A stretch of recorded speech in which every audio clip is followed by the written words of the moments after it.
The infinite banking concept is growing steadily in Canada. And the reason for that is once people understand what infinite banking can do, then they realize that they were losing money unknowingly and unnecessarily. And now they're able to put those dollars into productive use. Let me show you how that can be done here. Bring you over to another screen here, and let's go to what we call your circle of wealth. Okay, so picture this. This is all the money that you have in the world, and you are putting this away for your future, for your retirement, for whatever reason. And of course, if you're like the rest of us, what do we want our circle of wealth to do over time? We want it to do this. Grow, of course. So let's look at it specifically here. I've just broken down your circle of wealth now into three types of money. There's your lifestyle money, what it costs you to live, and then the accumulated money. And most advisors are only concerned about these two areas right here. Infinite banking allows us to dive into this area of transferred dollars over here. And what is transferred money? Well, that results in wealth transfers. That's not a good thing. That money is going away from you. And that results in opportunity costs. Now, there's different definitions of opportunity costs and what that means to each of us. But the opportunity cost that we want to talk about here is this.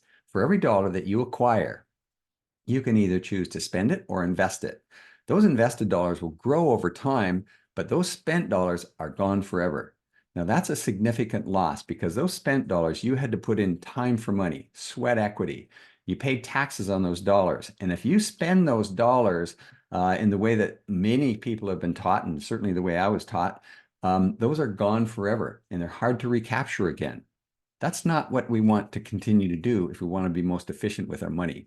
So, but it's a potential use of those spent dollars, and that's what we call opportunity costs. What will those dollars grow to? And so let's take an example. Suppose that you had $30,000 and you're 30 years old and you decide, I am a smart guy, smart gal, because I paid cash for my next vehicle. And that was the trade-in value. Let's say it was $30,000. My question is this. And once we understand infinite banking, this becomes an issue. Let's suppose that those $30,000 will earn 6%. And how many years before age 70? Let's say it's 40 for you. And if we calculate that $30,000 out, what will it grow to? You can see that that would be an additional almost $300,000, 10 times the original amount at that rate. Well, that's an opportunity cost. And so what we want to be able to do is identify where those are happening. And that's easy enough to figure out. And once we do identify where we're losing money, we want to either reduce them or eliminate them entirely, these wealth transfers. And the areas that affect Canadians most is in the way that we pay mortgages. Most of us have mortgages, but it's the way that we pay them and how we want to reduce that mortgage balance. No surprise here is another area is taxes and also registered plans. Are they the best vehicle for us? Well, we dive into that as well as college funding. You know, you've got the RESP. Are they the best vehicle or are they more restrictive than other vehicles that offer the same options? And what about this? Major purchases. We all have major purchases. Let's look at this one right here, financing a car. Okay, and so, whoops, let's go back. Okay, here we go. How would you like to pay for it? So picture this, that you have an account and it's got $30,000 in it, earning 5%, and there's the interest, and then you can see it's growing over that 5-year period. So that principal plus the interest ends up being $38,501. Most people understand compound interest. Albert Einstein is known to have called it the eighth wonder of the world. So we always say, don't interrupt the eighth wonder of the world, because that would be like cutting down the apple tree. You know, when the apple tree is starting to produce apples, just like this account is starting to produce interest. And so we don't want to interrupt that. And yet we've been taught to do that. So my question to you would be this. If you had this money, would it be smarter to pay cash for that vehicle that costs $30,000, the trade-in value of that car purchase? Or would it be better to borrow against this $30,000 and let it grow? Well, let's find out. So on an amortizing scale, if we borrowed $30,000 at the same interest rate as what we're earning, you can see that we would have to pay $566 per month to pay that down over a 5-year time frame, and the interest would total to $39.68. Well, wow, that's a lot less cost than what we earned. And most people are surprised when they see this. Well, let's take it a step further. What if this was 7% that it cost us to borrow that money? That's 2% higher than what we're earning on that money. Which would be the better value? Well, you can see that now we pay $594. The total interest cost over those 5 years is $56.42. Well, aren't we still ahead by keeping our money invested? And this is the amazing part that people want to realize. Okay, and so if this is just for a 40 or a 5-year period, what would happen to this $30,000 over a lifetime? Let's say the average working Canadian works for 45 years, and at age 20, they inherit $30,000. What would that be worth by the time they're 65?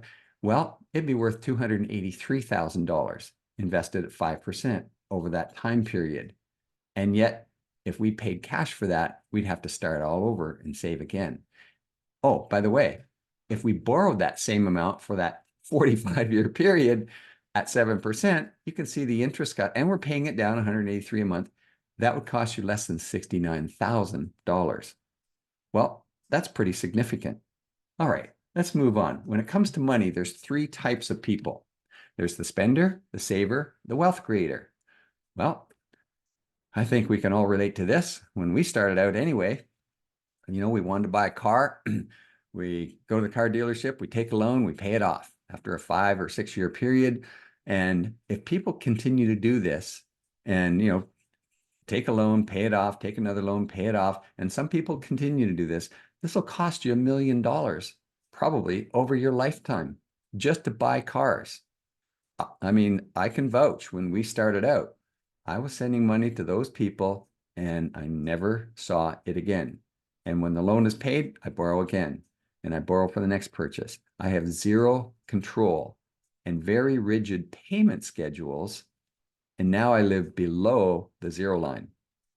It's a vicious cycle. Unless we get out of that, unless we save more, then you're going to continuously give up control of your money. Plus there's credit qualifications. You need proof of income, you need assets, there's red tape to go through, loan applications, very nosy. Your credit score could be affected, social media views, political affiliations now they're even looking at. And so, but the question is, who's getting rich? Well, it's not you or me if we're in this position. It's the banks and the lenders. They're the ones that are winning. And so why not think of becoming our own banker? Okay, we'll get into that. But here we are. If we don't get out of this, we're in financial bondage and we're making somebody else wealthy. But now we're sending these payments back to us. Would you like to learn how to do that? See, how quickly would your wealth grow if you're sending, let's say, $2,000, $3,000 a month back to you? Okay, let's look at the saver. That's the debtor, the spender. How about the saver? We've been taught to save and pay cash for things. And my wife and I, we thought we were absolute geniuses when we could pay for our next car with cash. What we did is we saved and scrimped and we ate out less and, we cut back our lifestyle. We shopped at Value Village for the kids when they were little for skates and sports stuff and clothes. And for us, it was all about scrimping and saving and sacrificing and budgeting, eliminating the unnecessary, cutting back. We were fans of Dave Ramsey.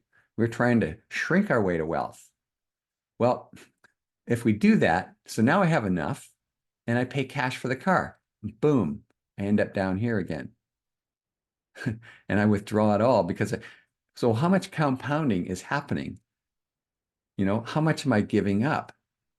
Didn't I just give up the 8th wonder of the world by paying cash? And I do it over and over and over for the rest of my life if I'm paying cash for things. I mean, cutting down the apple tree all over again. And over my lifetime, I'm interrupting this compounding factor that is powerful over a long period of time. And it's a permanent transfer of my hard-earned dollars where I had to pay tax, I had to sweat equity, hours, exchange hours for dollars, pay tax on it. And it's a permanent transfer away from me. And now someone else has it. And it's all because of the way that I was thinking.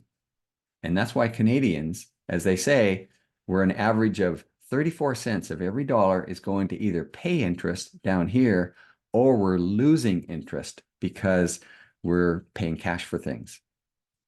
So let's look at this book this Wealth Creator right here. And it was because of the book, Becoming Your Own Banker by Nelson Nash. All of a sudden, this started to make sense. So wouldn't it be cool if you could pay cash for the vehicle and never interrupt the compound interest? Oh, that sounds too good to be true. Oh, that's not possible. If this was true, everybody'd be doing it. That's what I used to hear, and that's what we still hear. And this is exactly what bankers would like us to think. And yet the wealthy have done this for generations. Yes. We started to read books and I'm being like, this is not a new concept. This is just new to me. And so, see, this is our capital. We don't want to part with that. It's a permanent transfer away of my money. Now someone else has it in their possession.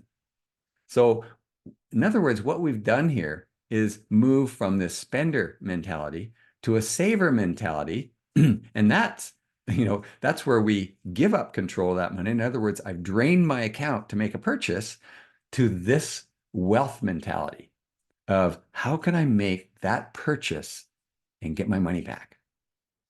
Wow, it's how you think.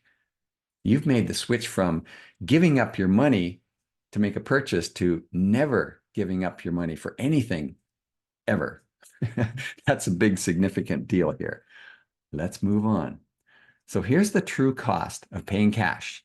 So picture this, that you've got $5,000 you're putting in every year, saving at 6%, 30-year time window, drain the tank, and let's say you pay for 5 years and you buy the car, you save for 5 years, buy the car, et cetera, et cetera, et cetera. You end up with very little. Whereas on its own, that money, that's full potential would be over $420,000 at the end of 30 years. That's significant. Let me stop this for a second here. Okay. At Infinite Banking Canada Group, we make a clear distinction between the understanding of cash and the understanding of capital, because they have two different consequences. And once we understand that our cash is our capital, then we will never want to part with it. And once I make that commitment, I'm never parting with my capital, then I have to be very mindful of, first of all, where I store my capital and how I use it to purchase things. So I hope you join us at Infinite Banking Canada Group. We've got lots of videos, audiobooks that we send out for free. We've got lots of this material. We have training sessions on how you can start to recapture interest on things that you're maybe paying for or that you're paying cash for, and put those dollars into productive use.